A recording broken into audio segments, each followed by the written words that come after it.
warahmatullahi wabarakatuh. Alhamdulillah, alhamdulillahi rabbil alamin, wa bihi nasta'inu ala umuri dunya waddin, wassalatu wassalamu ala ashrafil anbiya'i wal mursalin, nabiyyina Muhammadin wa ala alihi wa sahbihi ajma'in, amma ba'du. Bapak Ibu yang kami hormati, rahimani wa rahimakumullah, mari senantiasa kita tingkatkan rasa syukur kita kehadirat Allah Subhanahu wa ta'ala, karena manakala kita mampu mensyukuri nikmat yang kecil, pasti Allah Subhanahu wa ta'ala akan memberikan kepada kita nikmat yang lebih besar. Di dalam Al-Quran Allah Subhanahu wa ta'ala berfirman, wa idh ta'adzana rabbukum la in syakartum la azidannakum wa la in kafartum inna adabi lasyadid. Dan ingatlah ketika Rabb kalian, yaitu Allah Subhanahu wa ta'ala, mengumumkan, barang siapa di antara kalian pandai bersyukur kepadaku, pasti sungguh akan aku tambah nikmatku untuk kalian. Namun sebaliknya, jika kalian kufur nikmat, tidak pandai bersyukur kepadaku, maka ketahuilah sesungguhnya azabku sangat pedih. Kita berdoa kepada Allah Subhanahu wa ta'ala, semoga Allah Subhanahu wa ta'ala senantiasa membimbing kita, memberikan taufiknya kepada kita, agar kita semua tergolong daripada hamba-hambanya yang pandai mensyukuri nikmat dan karunia-Nya. Amin ya rabbal alamin. Kemudian salawat serta salam tak lupa kita haturkan kepada uswah hasanah kita, suri tauladan kita, Nabi besar Muhammad sallallahu alaihi wasallam beserta keluarga, sahabat dan seluruh pengikutnya yang setia hingga yaumil qiyamah. Bapak Ibu yang kami hormati, rahimani wa rahimakumullah, seringkali ada pertanyaan-pertanyaan yang berkaitan dengan apa hukum memakan nasi tumpeng. Di dalamnya ada hewan sembelihan yang, mohon maaf, biasanya itu diberikan ketika seseorang yang pertama eksplorasi tambang, membebaskan lahan. Tujuan dan niatnya adalah untuk menjaga atau berlindung dari jin atau setan yang menjaga lahan tersebut. Kira-kira hal-hal seperti ini apa hukumnya, Bapak Ibu sekalian? Boleh atau tidak kita memakan sembelihan tersebut? Boleh atau tidak? Jawabannya apa, Pak? Tidak boleh. Kalau nasinya boleh enggak, Pak? Nasinya, kan tadi kami sampaikan hewan sembelihannya, seperti ayam atau mungkin sapi. Nah sekarang pertanyaannya, kalau nasinya boleh nggak dimakan? Karena kadang-kadang ada nasinya, kemudian ada telur asin, ada sayurnya, betul Pak ya? Boleh nggak dimakan? Maka jawabannya, kalau hewan sembelihannya tidak boleh dimakan, karena itu biasanya ditujukan untuk jin dan setan sebagai bentuk persembahan. Tetapi kalau nasinya, karena cara agar nasi itu menjadi matang dan bisa dimakan bukan dengan disembelih, caranya cukup dia apa Pak? Dimasak, tidak ada ritual penyembelihan, maka untuk nasi silahkan jenengan makan. Tapi untuk dagingnya jangan dimakan. Bisa dipahami insyaallah? Bisa dipahami insyaallah? Baik, harus dirinci ya, harus dirinci. Jadi tidak semuanya dibuang.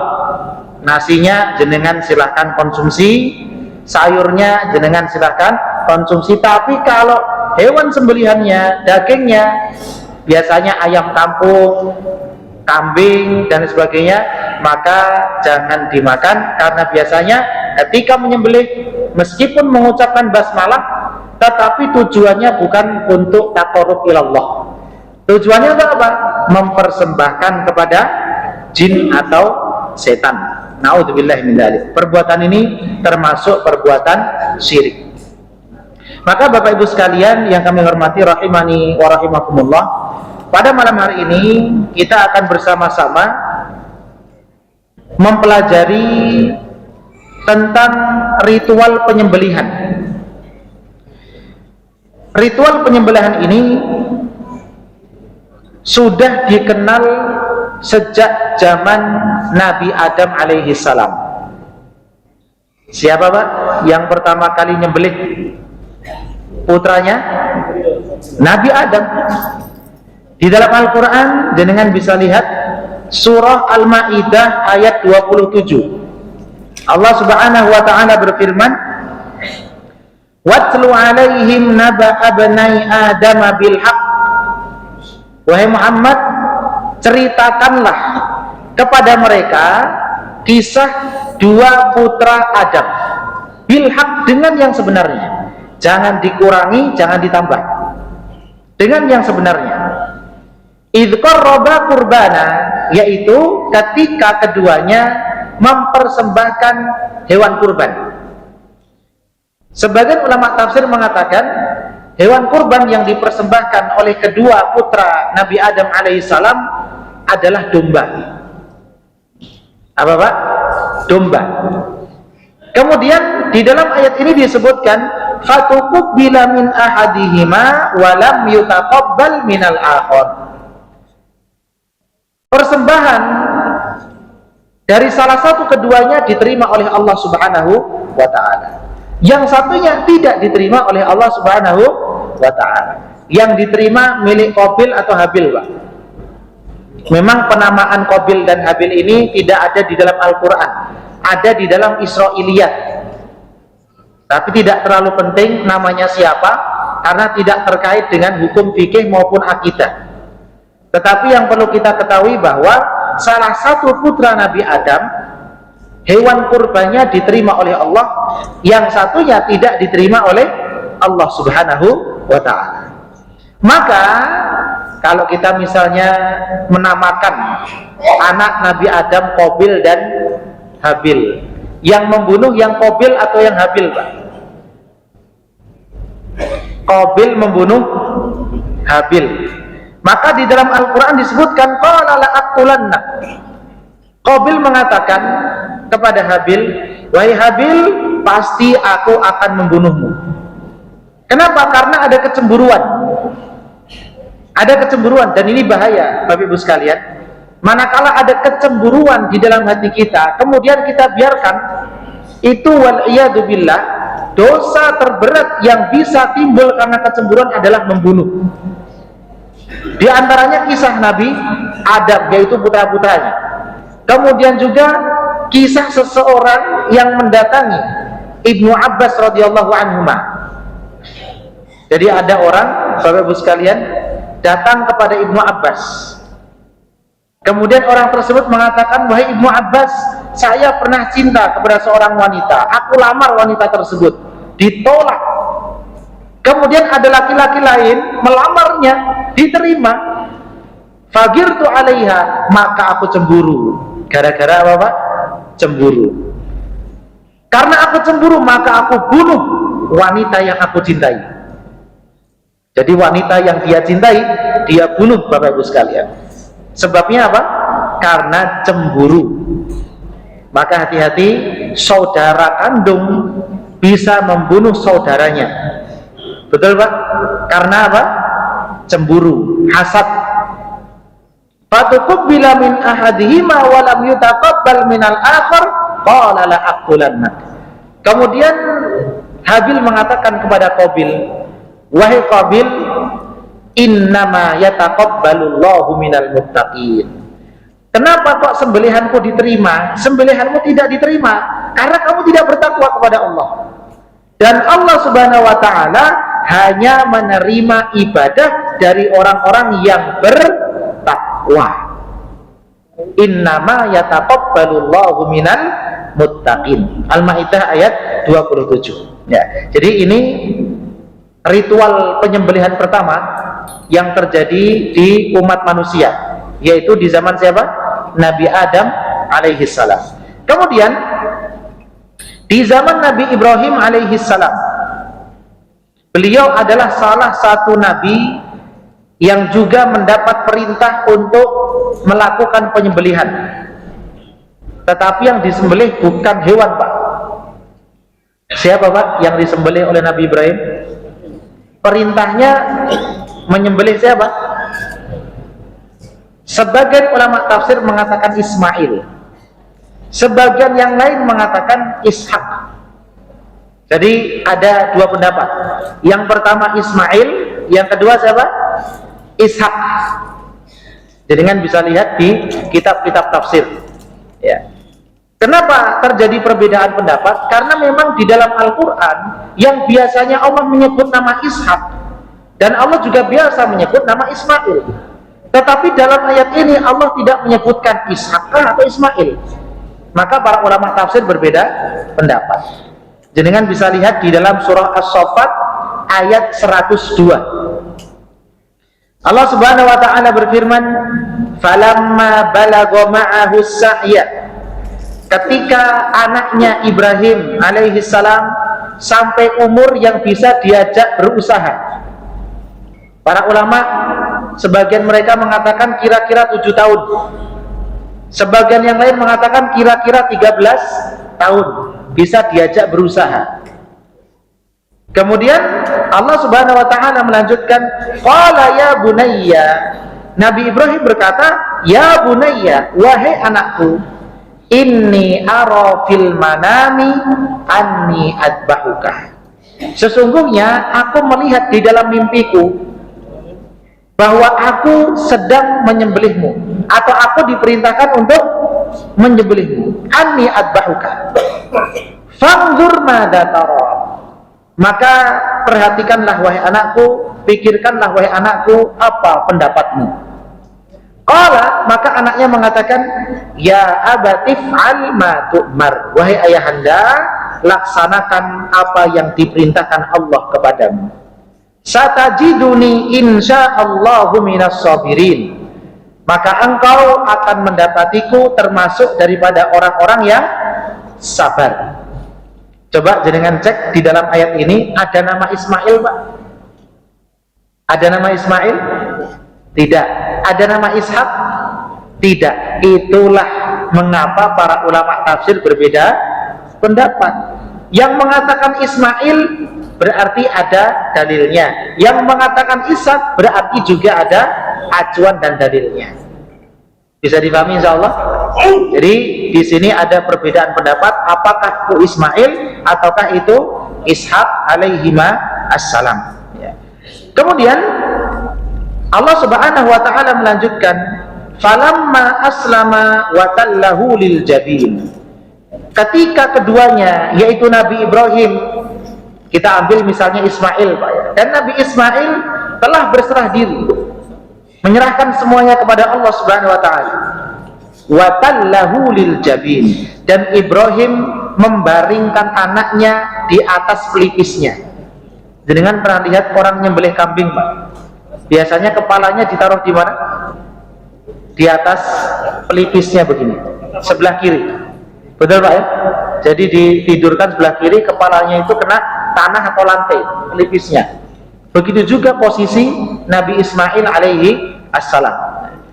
Wa nadainahu, ketika hampir disembelih, ketika mau disembelih, ada panggilan dari Allah. Wa nadainahu ayya Ibrahim, Allah Subhanahu wa ta'ala memanggil, wahai Ibrahim, qad saddaqtar ru'ya, sesungguhnya engkau telah membenarkan mimpi tersebut.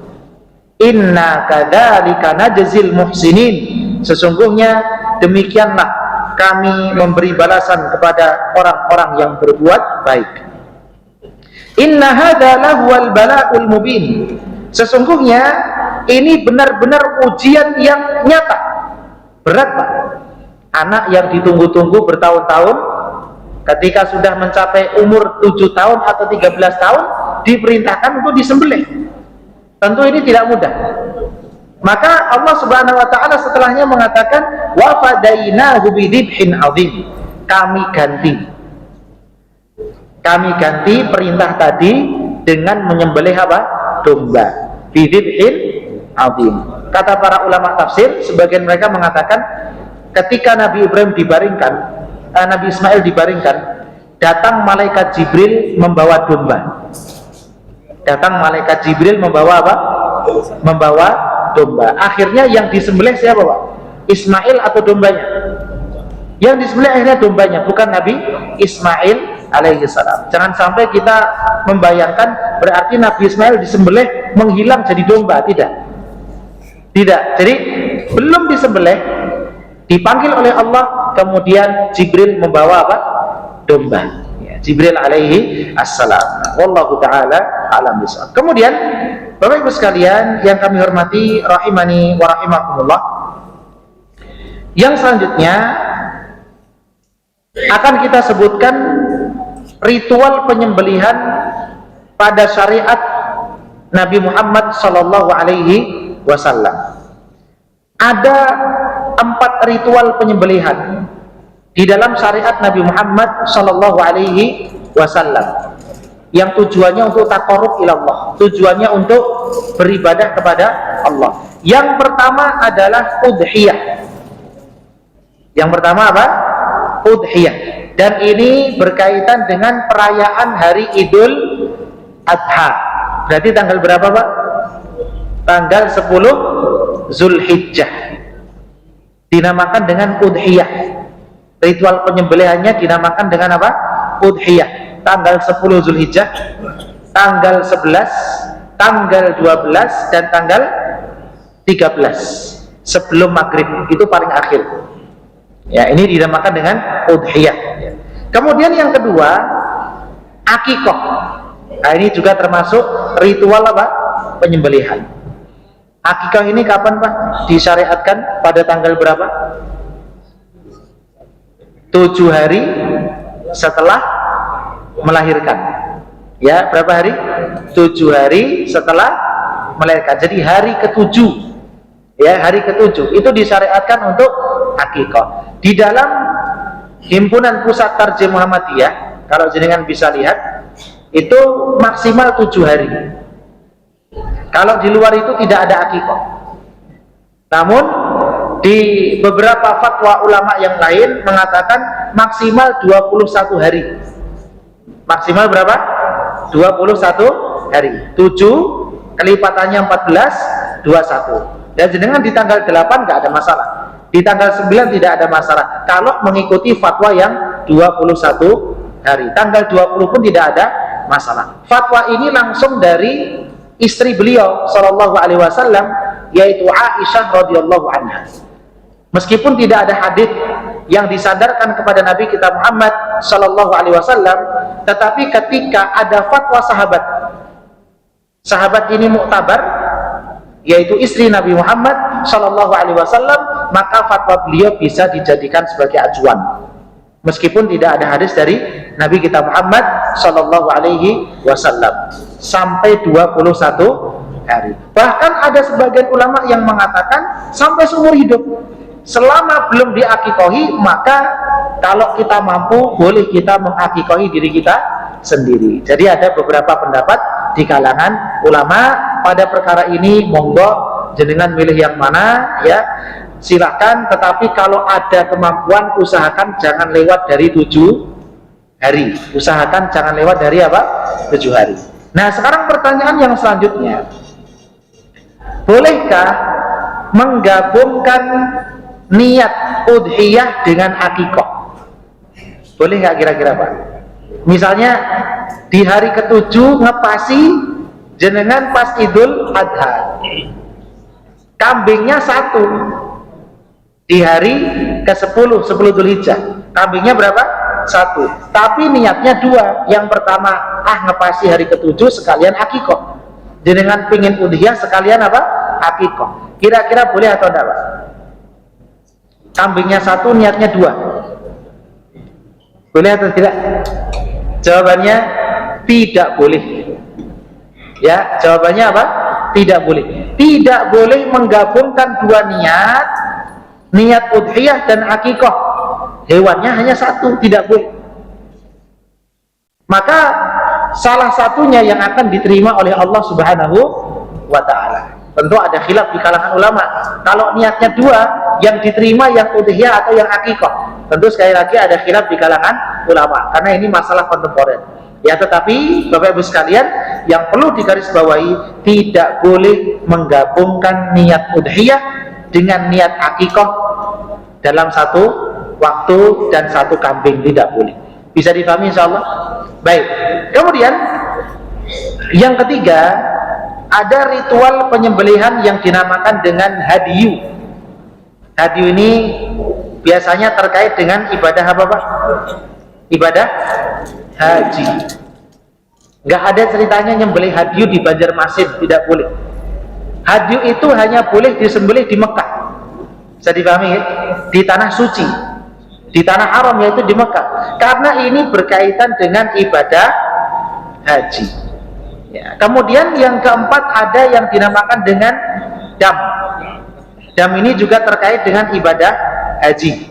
Karena misalnya seseorang melakukan pelanggaran di dalam ibadah haji, maka dia wajib membayar dam. Ya, di antaranya adalah dengan cara menyembelih kambing, dinamakan dengan dam. Dan ini juga harus dilaksanakan di tanah suci, tidak boleh di Indonesia.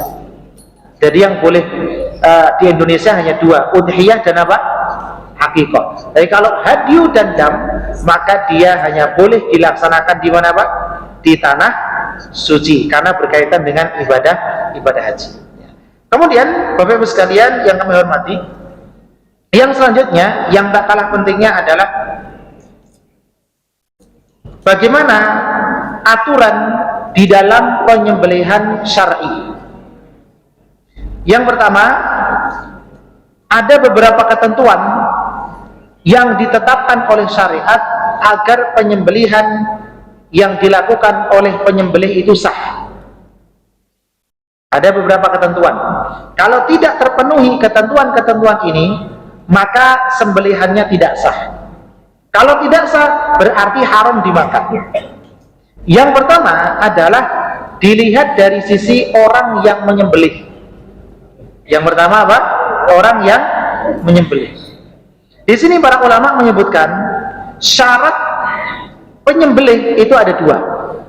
Yang pertama, dia seorang muslim atau ahli kitab. Yang pertama, belum ulangi. Yang pertama, muslim atau ahli kitab. Ada seseorang tidak punya agama, Pak, penganut animisme, dinamisme, kemudian dia menyembelih domba misalnya, boleh tidak sembelihannya kita makan? Tidak boleh, karena dia bukan seorang muslim dan juga bukan ahli kitab. Untuk pembahasan ahli kitab ini cukup panjang pembahasannya. Di antaranya, apakah semua agama yang diturunkan kepada mereka kitab termasuk ahli kitab, meskipun bukan Yahudi dan Nasrani? Atau yang kedua, ahli kitab itu hanya Yahudi dan Nasrani?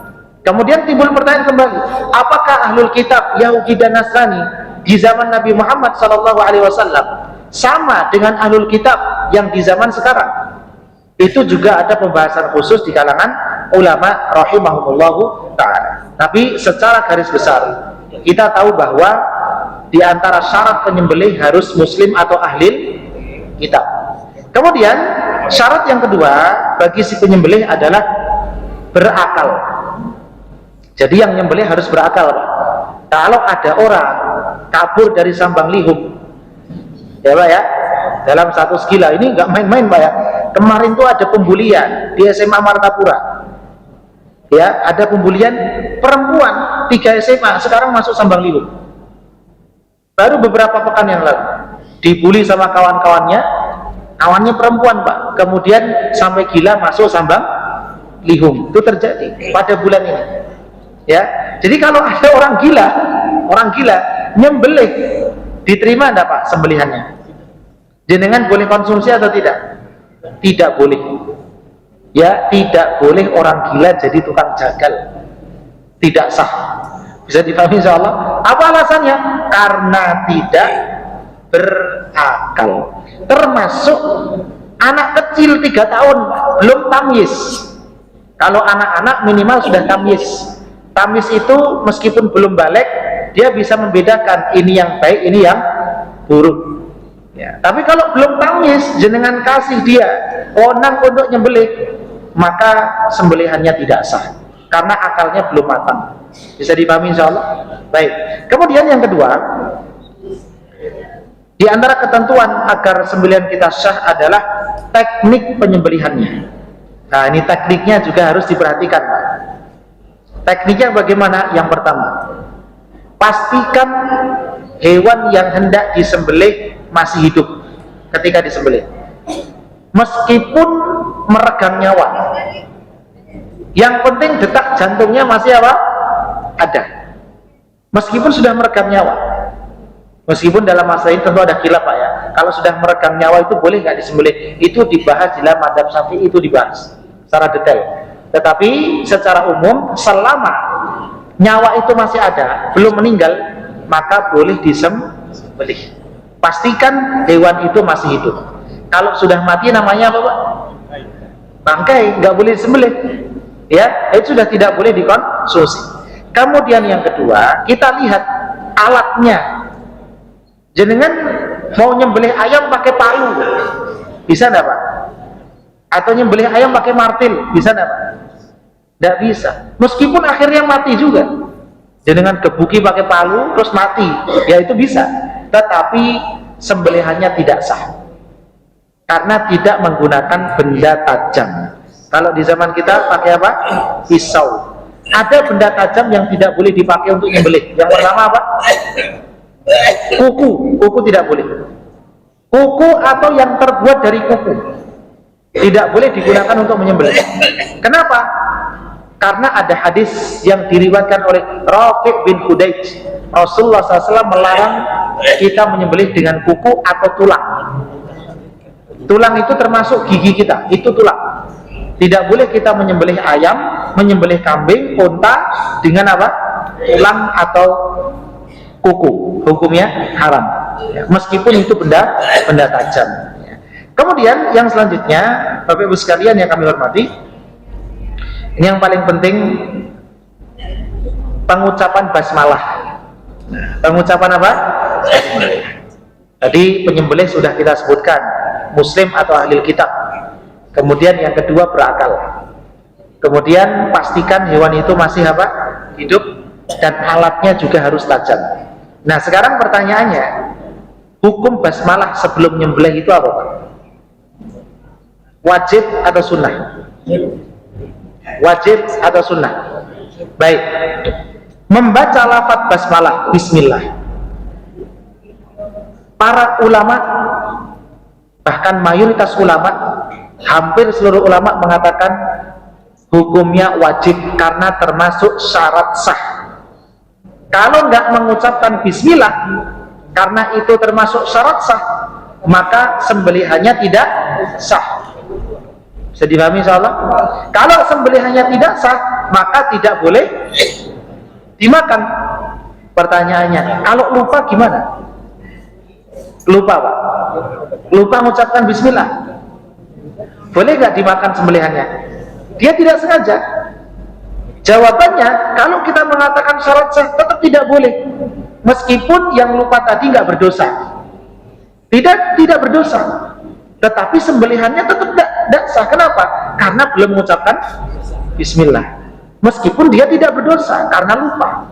Maka hati-hati Pak, kalau kita berpedoman dengan pendapat ini, maka jenengan harus benar-benar hati-hati milih tukang jagal. Jadi pastikan sebelum nyembelih mengucapkan apa? Bismillah. Ingatkan, Mas, jangan lupa bismillah. Karena ini perkaranya bukan perkara yang remeh, Pak. Sapi harga berapa, Pak? Sapi harga berapa? Nah, ini khilaf, Pak, ya. Tergantung linknya kemana gitu. Ya, tergantung linknya apa? Kemana. Ini luar biasa, Pak. Kalau misalnya persyarikatan itu punya kandang sendiri, semua masjid harus beri kandang itu makmur Muhammadiyah.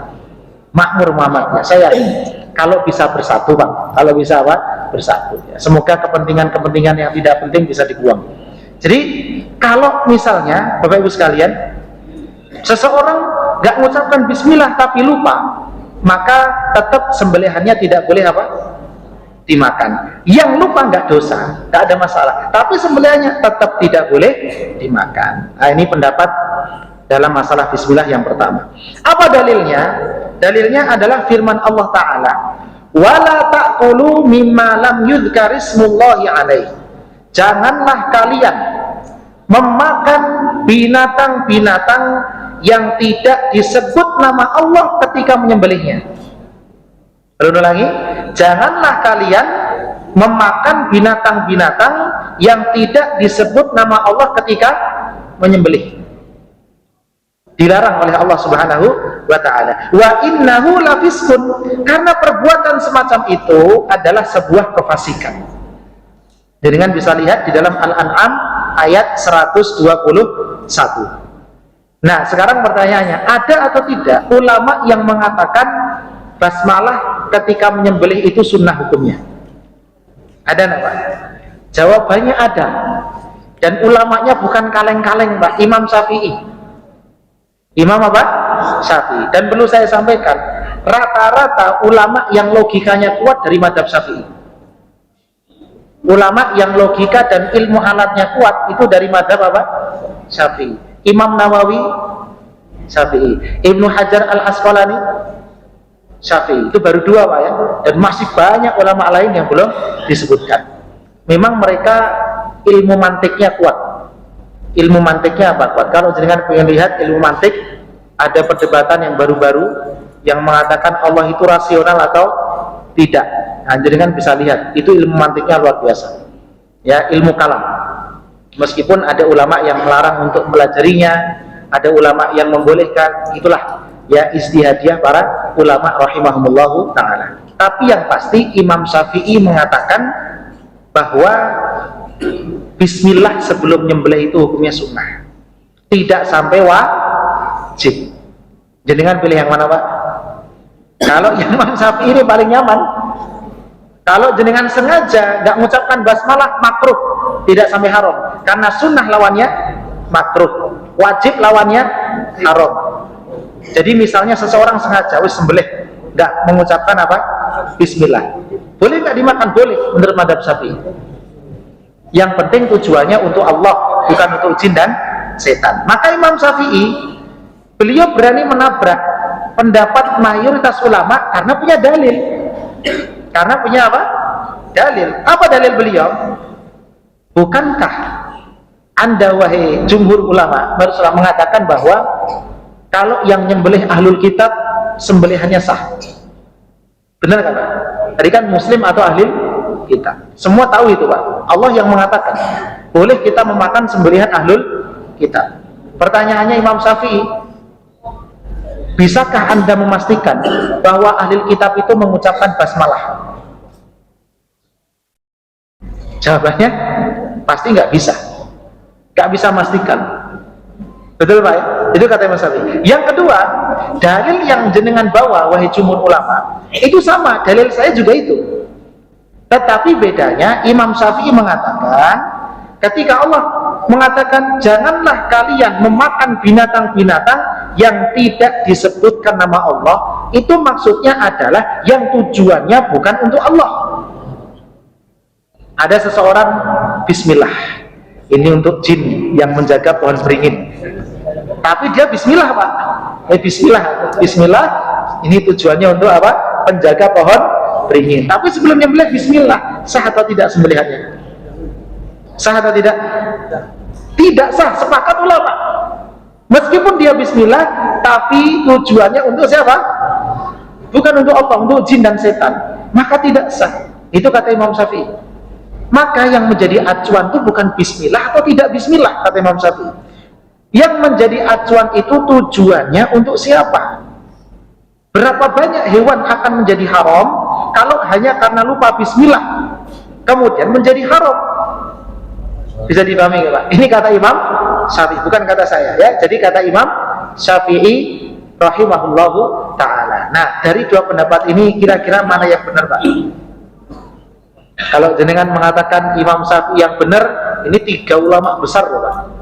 Kalau jenengan mengatakan yang benar 3 ulama besar, maka Imam Syafi'i apa? Sana. Siapa kita dibanding Imam Syafi'i? Maka dari itu dalam masalah-masalah seperti ini tetap saling menghormati sesuai keyakinan masing-masing ya. Kalau jenengan milih yang mana Pak?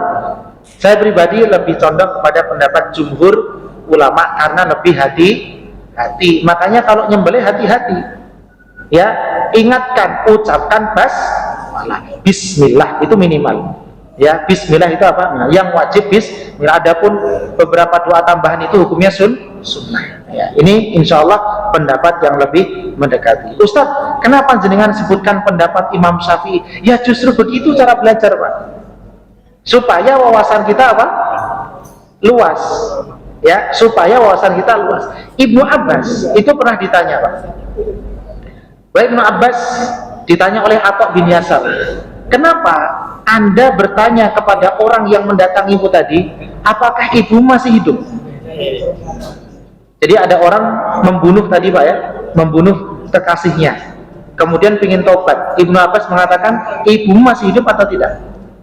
Ada muridnya mendengar, Atha bin Yasar namanya, wahai Ibnu Abbas, kenapa Anda bertanya kepada orang itu, ibu masih hidup atau tidak? Apa kata Ibnu Abbas? Ini yang terakhir Pak, inilah a'lam. Ibnu Abbas tidak memastikan, tapi dia mengatakan sebatas ilmu yang aku tahu. Begitu Pak caranya, sebatas ilmu yang aku tahu. Artinya apa? Mungkin ada ilmu lain yang aku tidak tahu. Kalau seandainya semua orang ditanya seperti itu, meskipun levelnya ustadz atau ulama, maka jamaah itu tidak akan menjadi ruwet masing-masing. Kenapa? Jadi ruwet Pak? Karena apa? Oh ini yang paling benar, nah ini paling benar. Ustadz ini yang paling benar, mufti ini, sudah. Pokoknya nggak ada yang lain. Ini yang bahaya. Makanya tadi Ibnu Abbas Pak, levelnya Ibnu Abbas, inilah a'lamu, yang aku tahu. Nah gitu loh Pak, yang aku tahu. Bisa dipahami insyaallah? Tidak ada amalan yang lebih agung di sisi Allah bisa menggugurkan dosa besar daripada birrul walidah, berbakti kepada seorang ibu. Yang aku tahu. Mungkin ada orang lain yang lebih apa? Tahu. Itu insya Allah lebih adem. Cara jawab seperti itu. Kan akhir-akhir ini banyak fatwa-fatwa yang akhirnya bertabrakan. Ya, yang satu mengatakan hukum pakai topi pet. Topi pet dibahas. Topi pet juga dibahas. Topi pet itu hukumnya mubah. Jadi kan mau pakai topi pet, ustadz yang pakai kah, ulama yang pakai kah, tidak ada masalah. Betul? Ini menghilangkan marwah? Tidak, tergantung makainya kapan. Kalau jenengan makainya pas sholat pakai topi pet dibalik, imamnya pakai apa? Topi. Nah itu marwah namanya. Marwah itu wibawanya apa? Kurang baik, gila. Ya ustadz saat lagi ngajar pakai topi pet itu enggak baik. Tapi kalau lagi lari-lari maka pakai peci Pak. Bisa dipahami Pak? Nah ini masalah-masalah nggak perlu dibahas, tapi viral di YouTube. Ini akibat apa? Belajarnya nggak dari kita. Itu jadi masalah. Pengennya instan. Kok belajar dari kitab jenengan akan mendapatkan luar biasa. Jabir bin Abdillah Pak pernah sholat nggak pakai baju. Gimana? Itu lebih ngeri lagi. Kemudian ditanya, wahai Jabir, Anda ini sahabat Nabi, sholat kok nggak sopan? Apa kata Jabir? Saya ingin ngajari orang-orang jahil seperti antum bahwa yang jadi acuan itu menutup aurat. Yang jadi acuan apa? Menutup, hanya kondisional saja. Kondisional. Nah, tapi nggak seterusnya Jabir bin Abdillah nggak pakai baju Pak. Nah ini keliru ya. Tapi ini kondisional. Nah, maka dari itu Bapak Ibu sekalian, insya Allah kalau kita belajar agama ini secara mendalam, insya Allah akan kita dapatkan banyak hal yang mungkin di luar nalar kita. Oh ternyata ada ya, insya Allah. Barakallahu fikum. tetap berpegang dengan keyakinan kita, tetapi menghormati pendapat orang lain. Kalau bukan ranah kita, jangan banyak berkomentar. Barakallahu fikum. Semoga yang kami sampaikan itu bermanfaat. Kita akhiri dengan doa kafaratul majlis. Subhanakallahumma bihamdik, asyhadu an la ilaha illa anta, astaghfiruka wa atubu ilaik. Assalamualaikum warahmatullahi wabarakatuh.